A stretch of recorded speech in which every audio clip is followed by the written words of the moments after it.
Hukuman mati. Ya, tiap dengar berita mungkin kita jadi mikir kalau hukuman itulah yang paling cocok buat para penjahat kelas berat. Tapi pertanyaannya, apakah hukuman mati jadi cara terbaik buat negakin keadilan? Atau justru itu cara kuno yang udah nggak zaman lagi?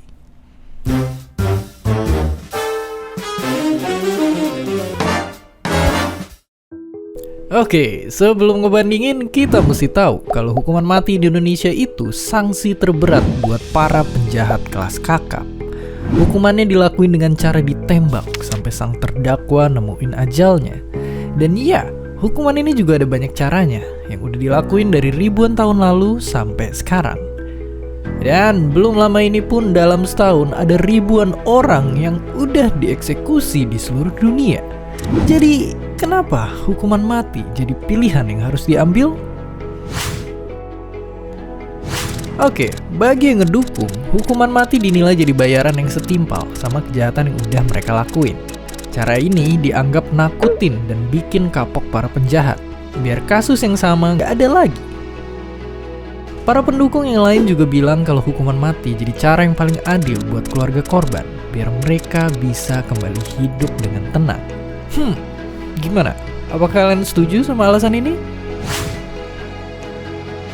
Oke, sekarang kita lihat sisi sebaliknya.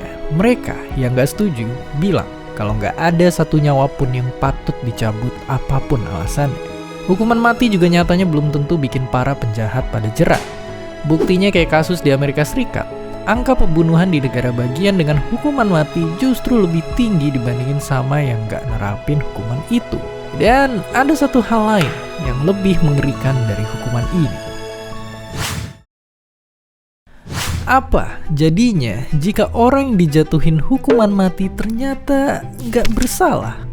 Karena sedihnya kasus ini beneran pernah kejadian. Contohnya pria di Amerika ini yang dituduh nusuk orang sampai meninggal.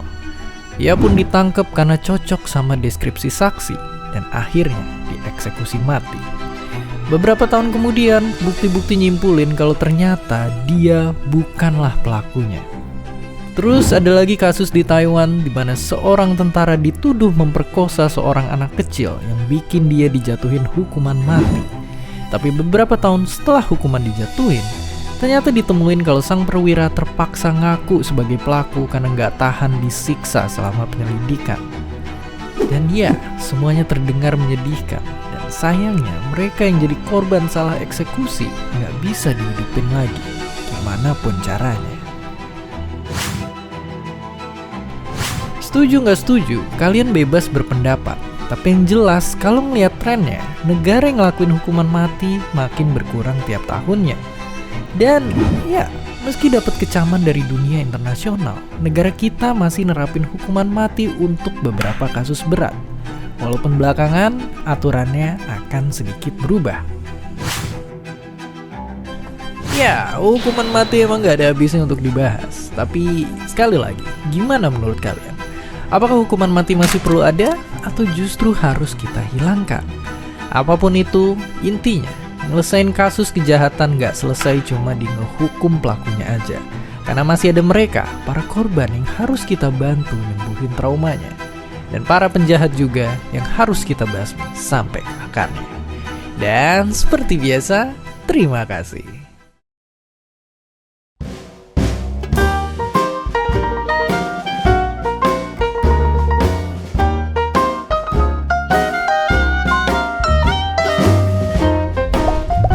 Terima kasih udah nonton Kok Bisa. Punya pertanyaan lagi? Tulis aja di kolom komentar di bawah.